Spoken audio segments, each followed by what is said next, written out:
Bueno, buenos días a todos. Bienvenidos a las charlas de extensión universitaria de hoy.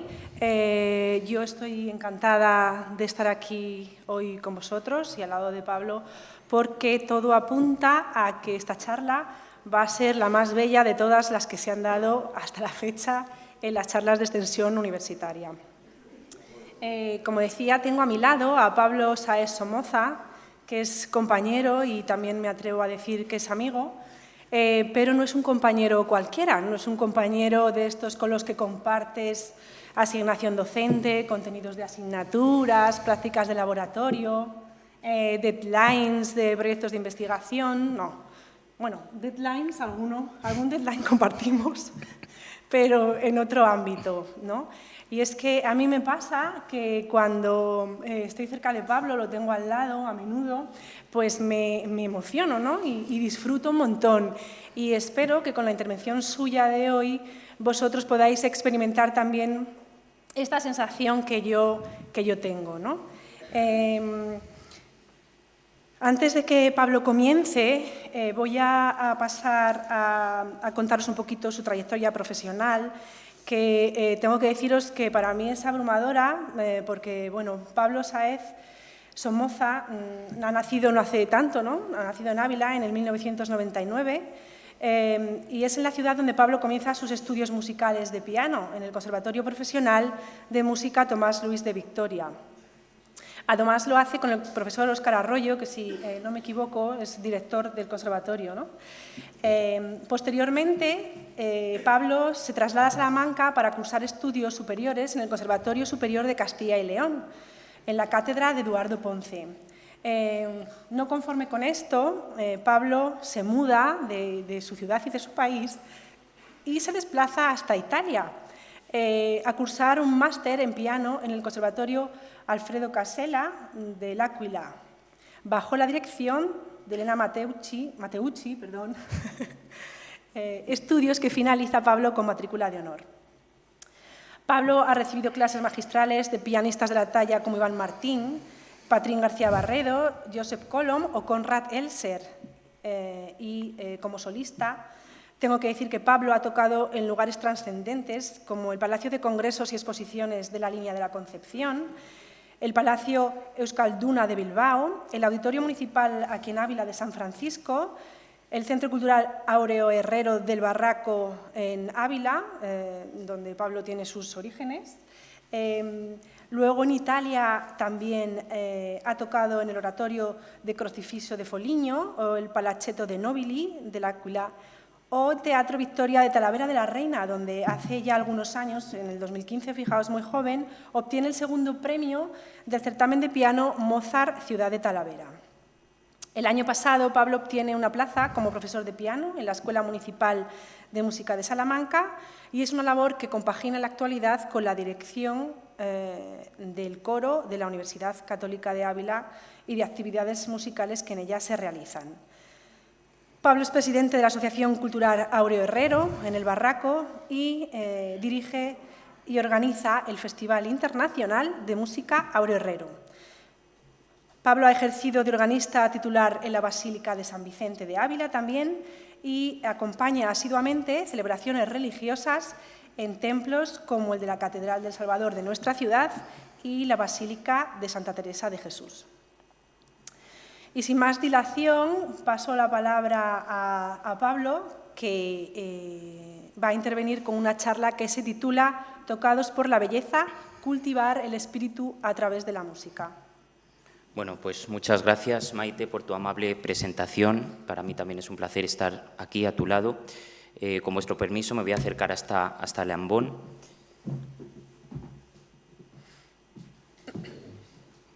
Y bueno, muchas gracias a todos los presentes y también a los que nos acompañan en la modalidad online para asistir a una ponencia pues, que nace, como ha dicho Maite, desde mi amor a un arte que me ha acompañado prácticamente toda mi vida, ¿no? Desde pues, que tengo uso de razón, con apenas 5 o 6 años, contaría. Yo recuerdo asistir con mi abuela a conciertos de música clásica en el que es mi pueblo, en el Barraco, dentro del festival que se llama Áureo Herrero y que muchos años después pues tengo la suerte de dirigir y organizar. Y creo que eso sentó en gran medida las bases de mi inquietud hacia la música, a la que después me dedicaría profesionalmente. Como estamos en un ámbito universitario, y para mí también es mi primera ponencia de estas características, pues trataré de seguir una estructura que responda a tres interrogantes, ¿no? que creo que todo trabajo de investigación debe responder. ¿Por qué? Es decir, ¿por qué hablar hoy de música en relación al espíritu? ¿Qué tipo de música utilizamos para cultivar el espíritu? Y cómo esos estilos musicales han contribuido a lograr ese objetivo. Así que intentaré, en la medida de lo posible, pues transmitiros al menos una pequeña parte de esa pasión que yo siento hacia este arte.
Bueno, esto que acabamos de escuchar es una reconstrucción instrumental del himno de Ugarit, que es considerada la primera partitura escrita de la historia. Data de hace unos 3.400 años y se encuentra en una tablilla, como podéis observar ahí, de escritura cuneiforme, que era un tipo de escritura característica de la región de Mesopotamia.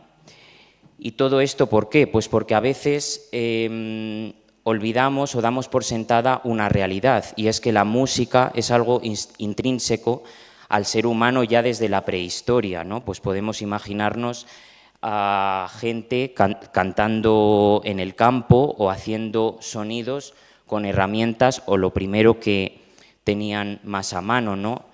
¿Qué elemento más a mano y más accesible que la propia voz humana? Yo no sé si aquí a los presentes os gusta cantar. Supongo que lo haréis donde lo hacemos todos, ¿no? Que es en la ducha, que es donde mejor acústica hay.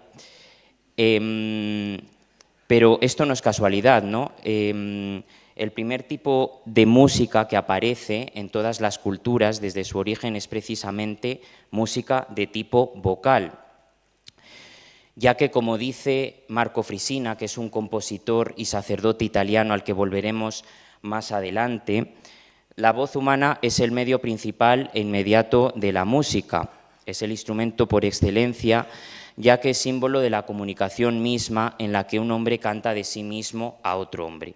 Por lo tanto, si atendemos a estas palabras de Frisina, podríamos decir que el amor, la alegría, el dolor, todas aquellas condiciones constitutivas del ser humano encuentran en el canto su expresión más natural y más normal. Una vez presentados estos antecedentes, podemos abordar el segundo de los interrogantes de nuestra investigación. ¿Qué tipo de música utilizamos para cultivar el espíritu? Si consideramos lo hasta ahora expuesto, resulta profundamente coherente que el cristianismo haya encontrado desde sus orígenes en la música vocal la simbiosis perfecta con la palabra de Dios. Y es que si Dios se ha revelado al hombre y a la humanidad, entre otras manifestaciones, a través de la palabra de los profetas, el hombre trata de dar culto a Dios y de ir más allá de ese texto literal, intentando gustar un poco anticipadamente la salvación aquí en la tierra. ¿Y cómo el hombre es capaz de trascender esa literalidad del texto? Pues es precisamente ahí donde entra en juego la música, ¿no? Que es capaz de conectar con nuestra intimidad y nuestras emociones más profundas sin necesidad incluso de comentarios o de traducciones. ¿Cuántas veces, imagino, hemos escuchado un canto en una lengua distinta a la nuestra y nos ha cautivado profundamente? Esto es lo que el padre Jordi Agustí Piqué denomina el sonus vocis, es decir, palabra que al ser cantada se hace música. De hecho, yo no sé si también os ha ocurrido que cuando rezamos, quienes recen, está claro, a veces caemos en el hábito de repetir de manera automática las palabras o las oraciones sin degustarlas muy bien. Pues es precisamente eso lo que trata de combatir la música que realmente se pone al servicio de la palabra.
Bueno, esto es un fragmento de la Pasión según San Mateo de Johann Sebastian Bach, es el aria Ten piedad de mí, y ocurre en un momento muy emocionante, ¿no?, de la obra, porque tiene lugar después de las negaciones de Pedro, ¿no? Entonces me parece un ejemplo perfecto de música al servicio de aquello que está expresando.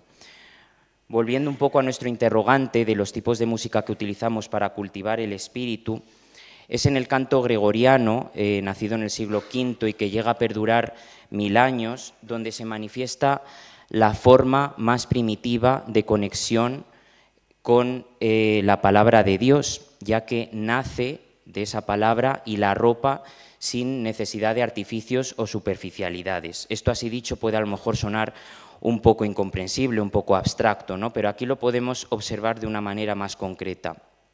Esto es un canto de Cuaresma, que como sabéis son los 40 días precedentes a la resurrección del Señor y que vamos a empezar mañana. A lo mejor así a simple vista os llama que es un tipo de notación que difiere un poco de lo que nos han enseñado, al menos a todos en el colegio, ¿no? Pues 5 líneas, un pentagrama y notas más redondeadas. En este caso solamente utiliza 4, es lo que se denominaba tetragrama, y las notas son pues más cuadradas, ¿no?, como puntos. De hecho se denominaban así punctum en latín. Y si observamos este canto, que la traducción sería un poco así como escucha, Señor, y ten misericordia porque hemos pecado contra ti, se inicia con una subida, ¿no?, ascendente de esas notas cuando el texto dice escucha, Señor, lo que pretende un poco iniciar ese diálogo entre el hombre y Dios. En la palabra pecamos, que en latín es peccavimus, se observa una caída muy brusca, ¿no?, entre el primer y el segundo tetragrama. Se observa una caída muy brusca, evocando esa caída del hombre en el pecado, para terminar con una especie de reposo, abandonándose a la misericordia del Señor. Por lo tanto, aquí podemos observar cómo la música en el canto gregoriano es absolutamente fiel a la palabra que acompaña. Sin embargo, con la llegada del estilo gótico, los espacios se agrandan, las distancias se ensanchan, y eso permite una mayor resonancia de la voz cantada en los templos. Musicalmente esto se traduce en un enriquecimiento de lo que en el canto gregoriano solamente eran líneas monódicas, es decir, formadas por una sola melodía, como acabamos de ver en el canto de Cuaresma. Y entonces tiene lugar el nacimiento de la polifonía, que es un tipo de escritura musical en la que varias voces o líneas melódicas independientes conviven a la vez, creando una armonía perfecta. Por lo tanto, si en el canto gregoriano la palabra era presentada en su forma más sobria y más directa, la polifonía, aunque a priori pudiera parecer más incomprensible, ¿no?, por tanta línea melódica, nos invita a una mayor presencia de Dios, ya que nos crea una impresión más expresiva y más conmovedora.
Esto que acabamos de escuchar es un fragmento de la pieza O Magnum Mysterium de Tomás Luis de Victoria. Y si yo ahora os hiciese la pregunta de dónde procede este compositor, ¿sabríais contestarme?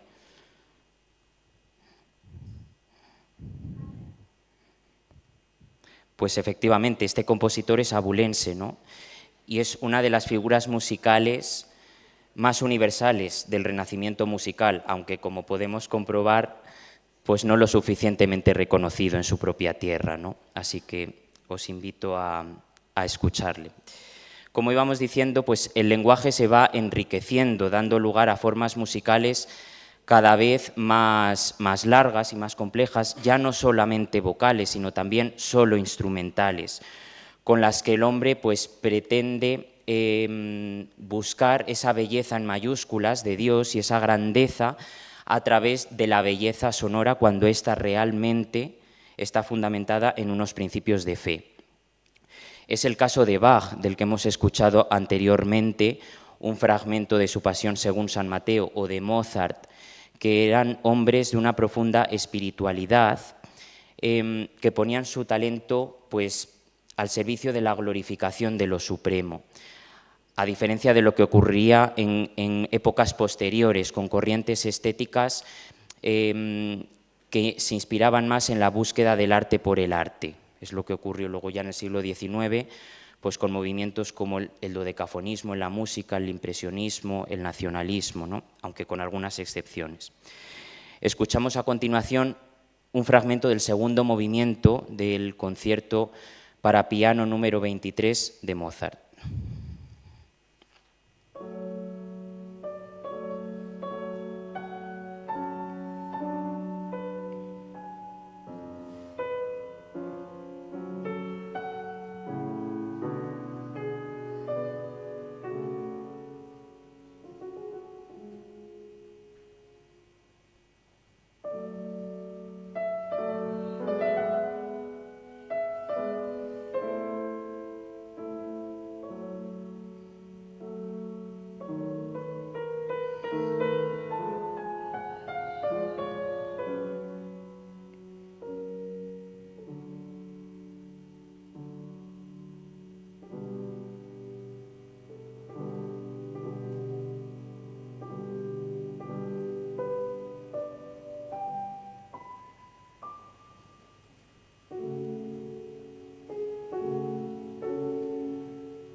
Pues bien, una vez entendidos los tipos de música que utilizamos para cultivar el espíritu, podemos pasar a cuestionarnos cómo esos estilos contribuyen a lograr ese objetivo.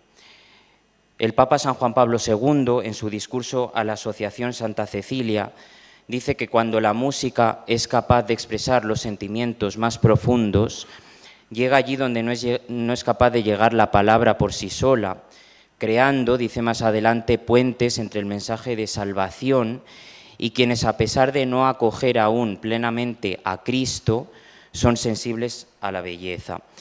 Esto es lo que ocurrió en casos tan significativos como el de San Agustín, ¿no? Que en su libro de las Confesiones pues narra la importancia que en su conversión jugaron los cantos que él escuchó durante su estancia en Milán, con los que pasó de la simple escucha a la conmoción de las lágrimas.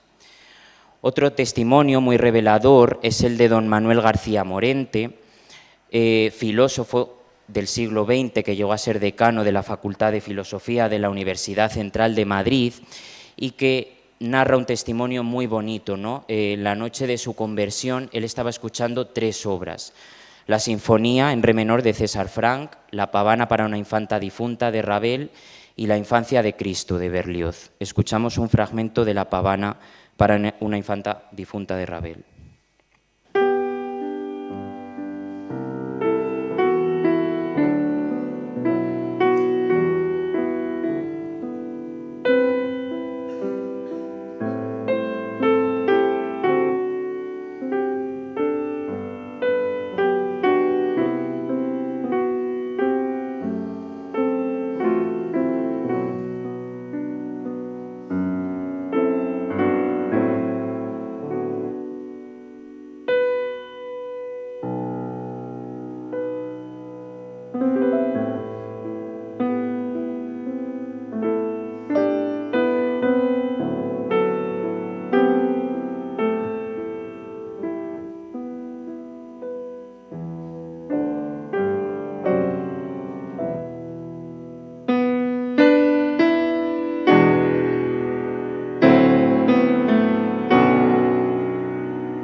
Por lo tanto, dada esta importante misión evangelizadora de la música, la Iglesia hace un llamamiento a establecer canales de diálogo con el mundo de la cultura.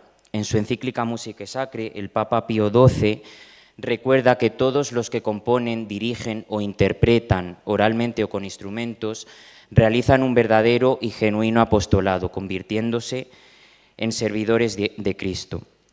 Sin embargo, no debemos pensar que este cometido es algo vinculado solamente al pasado y a la denominada música culta o clásica, sino que también se actualiza a día de hoy con lenguajes más contemporáneos, con los que convivimos más asiduamente y que podemos entender más fácilmente sin necesidad de una formación musical previa, ¿no? Ejemplo de eso es lo que, por ejemplo, realizamos desde el coro de la Universidad Católica de Ávila y que mi compañera Maite aquí presente pues puede avalar porque es miembro del mismo. Es decir, tratar de vivir una participación activa y elevar nuestra alma y la del que nos está escuchando a Dios. Yo personalmente ya era creyente previamente, pero asumir la dirección del mismo me ha permitido profundizar aún más en la fe, ¿no? Ya que un director pues tiene que entender cómo está escrita cada una de esas voces, lo que decíamos en la polifonía, varias melodías que conviven armónicamente bien juntas, ¿no? Pues cómo está construida cada línea melódica, cómo se relaciona cada voz con el texto, en qué momentos de la liturgia es más adecuado utilizar cada pieza o en qué tiempo litúrgico, ¿no? No es lo mismo pues, el repertorio que se va a utilizar en el tiempo que empezamos mañana de Cuaresma o el que hemos utilizado en el tiempo ordinario o en Navidad, etcétera, ¿no? Y eso me ha permitido profundizar aún más en la fe. Es el caso, por ejemplo, de piezas de Marco Frisina, al que ya he mencionado anteriormente, sacerdote y compositor italiano y al que tuve la inmensa suerte de ver dirigiendo el coro y la orquesta en los actos centrales del jubileo con el Papa, que se celebró el verano pasado en Roma. Y yo quería traeros pues, un momento muy emocionante de la vigilia, cuando en la adoración al Santísimo sonó su pieza Anima Christi.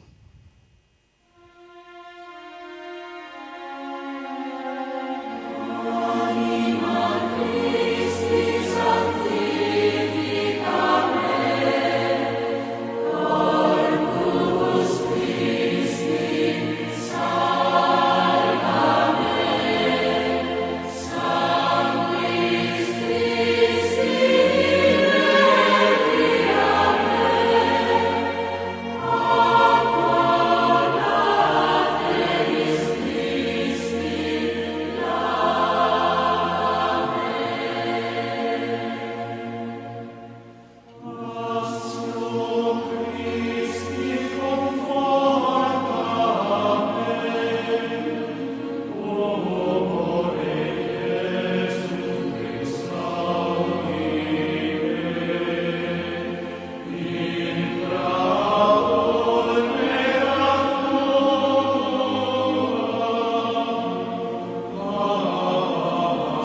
obstante, hay que dejar claro que esta capacidad de la música para cuidar la interioridad no se restringe solamente al ámbito religioso. Hace unas semanas, algunos de los aquí presentes, pues asistimos a una ponencia que el filósofo y pedagogo Gregorio Luri dio dentro del marco del segundo Congreso Internacional de Educación en Valladolid. Luri señalaba que el alma es una realidad más rigurosa que otros conceptos con los que a veces tratamos de sustituirla, ya que sabe cuidarse de sí misma. Pero para que el alma pueda cuidarse de sí misma necesitamos ofrecerle experiencias de rigor y de belleza, y en este sentido ponía como ejemplo un cuarteto de cuerda de Beethoven como música que proporciona orden, rigor y belleza a nuestra alma y en general a nuestra vida, a nuestros hábitos, en contraposición, decía él, pues de la típica canción del verano, que sí que puede ser fácilmente pegadiza y tarareable, pero que difícilmente transformará nuestra interioridad. Y eso podríamos extrapolarlo a tantos géneros que se escuchan hoy día, ¿no? Pues como el reggaetón, el latino, el urbano, que sin entrar en juicios de si son buenos o malos, nos proporcionan emociones inmediatas, ¿no? De diversión, de euforia, de placer, pero que no nos invitan a una búsqueda de una belleza más interior. Artistas del momento que están copando las redes sociales, los periódicos, las revistas, sí que están, digamos, sí que tienen una inquietud por la búsqueda de esa belleza, y os quería traer pues un ejemplo que está muy en auge en estos momentos, que es Rosalía con su último trabajo, Lux, donde se pueden encontrar múltiples referencias a la música clásica y, por tanto, un poco a la búsqueda de esa belleza más interior y más trascendente. Un ejemplo es el tema Reliquia, que es uno de los temas con los que abre el disco y que comienza con un ritmo incisivo y repetitivo que recuerda a las composiciones de otro compositor americano contemporáneo que se llama Steve Reich. Escuchamos a continuación a Rosalía.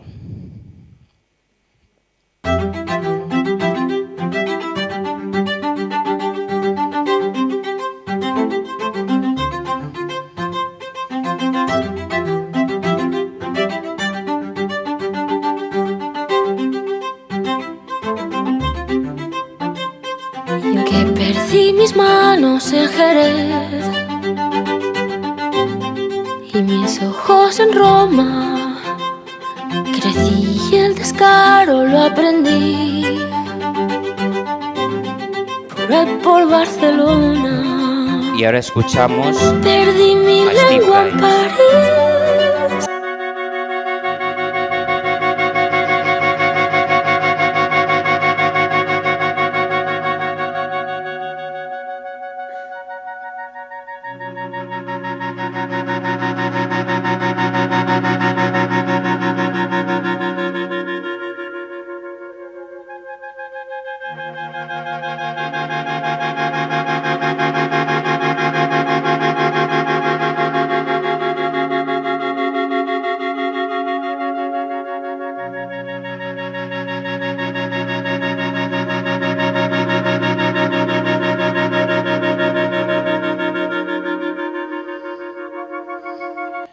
En otro de los temas del disco, Mio Cristo piange diamanti, mi Cristo llora diamantes, la artista parece hacer una referencia o un guiño a la obra Panis Angelicus de César Franck, que imagino hemos escuchado sobre todo en bodas. Aquí escuchamos a Rosalía. La verità è che entrambi abbiamo macchia e nessuno dei due può sfuggire di l'altro. C'è sempre qualcosa di te che ancora non so come il lato nascosto della luna. Una volta svelato so che non lo dimenticherò. Y escuchamos a César Franck.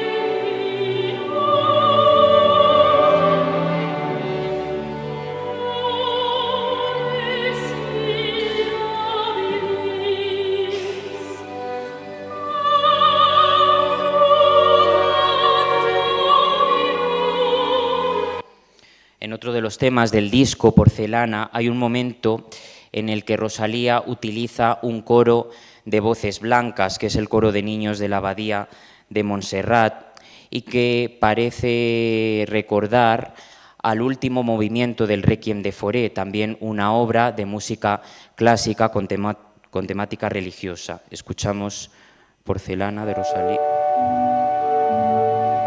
Perdón, esto no es.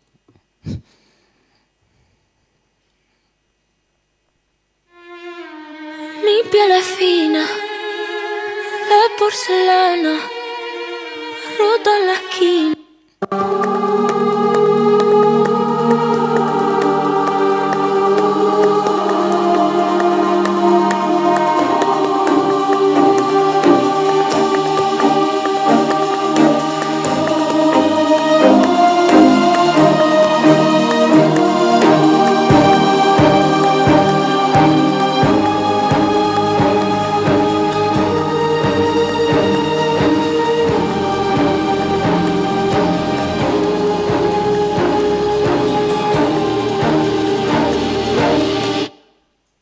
Y ahora escuchamos a Fauré.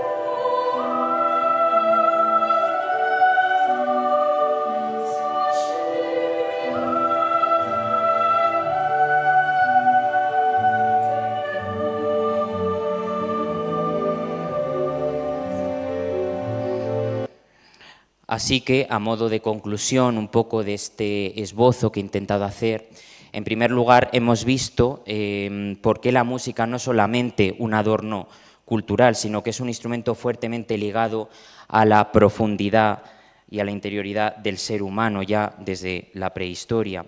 En segundo lugar, hemos visto qué tipos de música han tratado de hacerlo, desde la sobriedad del canto gregoriano, el enriquecimiento de la polifonía, hasta la espiritualidad de Bach o formas instrumentales más largas y más complejas. Y en último lugar, hemos comprobado cómo aún hoy, y yo creo que con más necesidad que nunca, la música sigue saciando esa sed del corazón por lo bello, ¿no? Disponiéndolo pues a algo más grande que él mismo, bien a través de procesos personales de conversión o de trabajos musicales pues que buscan profundidad y sentido más allá de lo inmediato, de lo comercial. Así que yo desde aquí os invito pues a salir un poco de esa música ligera que tan frecuentemente escuchamos en la radio y que también está muy bien, pero adentrarnos en experiencias musicales pues más profundas, ¿no? Y que vayan más allá de emociones humanas inmediatas, porque lo que realmente tiene verdad es lo que nos hará libres, también en la música. Así que muchas gracias.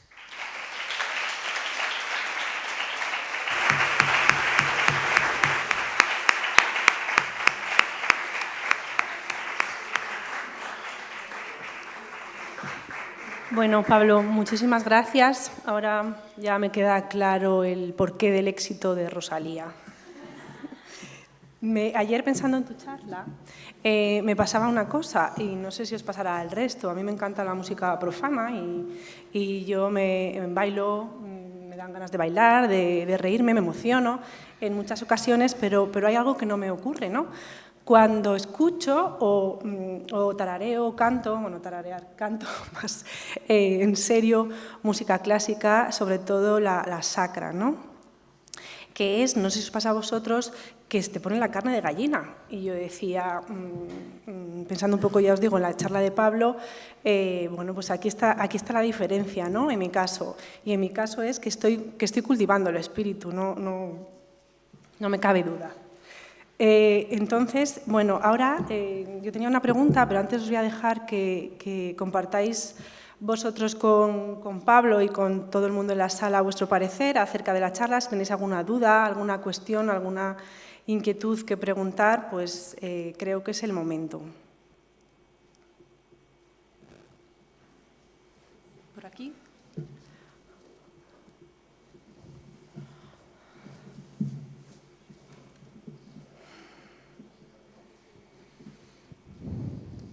Hola. Si tuvieras que recomendarle a alguien que no escuche música profunda de la que has hablado una experiencia musical, ¿cuál sería?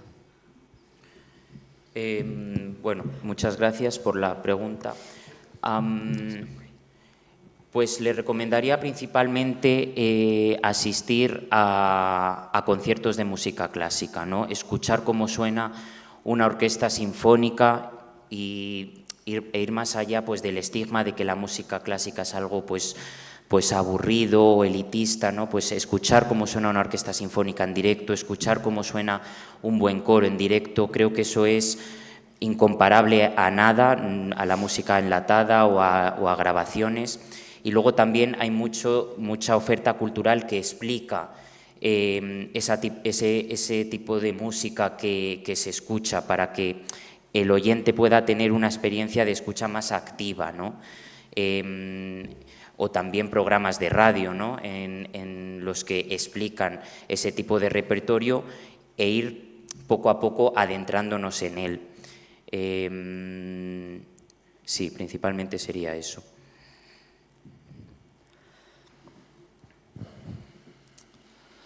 Enhorabuena, Pablo, por tu magnífica conferencia. Gracias de verdad por transmitirnos tu pasión. Y a mí la duda que me surge, no sé si es un poco personal y si la puedes contestar, es si ha habido alguna obra musical en especial que haya marcado especialmente tu carrera o tu vida personal. Pues sería difícil, ¿no?, elegir solamente una obra musical. Sí que es verdad que, como ha dicho Maite, mi especialidad es la interpretación, en concreto el piano, y creo que mis recuerdos, pues a lo mejor más entrañables, van ligados a este repertorio. Pues recuerdo con especial cariño la primera gran obra del repertorio para piano que yo abordé, una obra ya más madura, que fue la tercera balada de Chopin, y que mi profesor Óscar Arroyo me propuso hacer aquí en el Conservatorio de Ávila cuando tenía pues 14 años. O luego, años más tarde en la carrera, las Variaciones Sinfónicas de César Franck, que es una obra para piano y orquesta, porque más allá de los retos técnicos y musicales que implican, también conllevaban retos personales, ¿no? Disciplina, esfuerzo, todo eso que apuntaba también Luri y que tú también escuchaste, ¿no?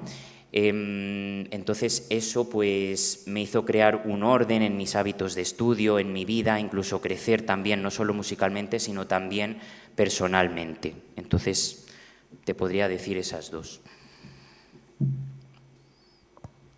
¿Alguna más? Sí, desde casa, Iván Aldavero comenta: muchas gracias, compañero y director. Maite nos ha explicado tu gran trayectoria en el estudio del piano como instrumento solista. Me gustaría preguntarte qué has aprendido dirigiendo un coro que no habrías aprendido solo como pianista. Pues, a ver, empezando por lo que me ha aportado el piano, creo que también es justo.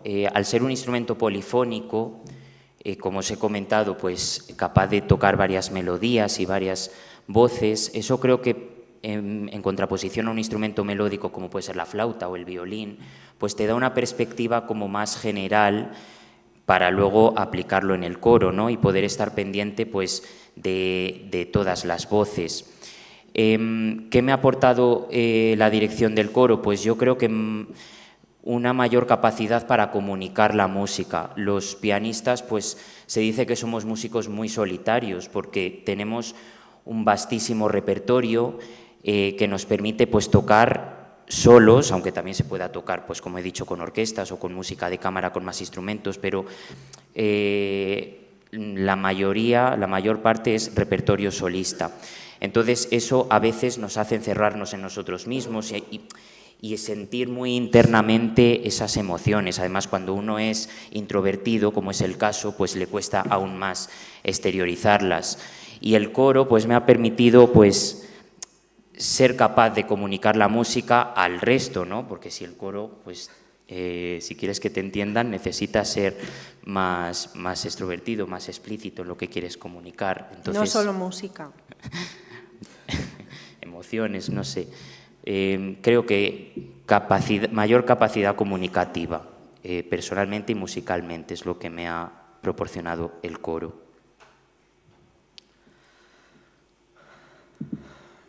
¿Una más? ¿Tenemos tiempo? ¿No? Bueno, voy a formular la mía y luego vuelvo a la audiencia.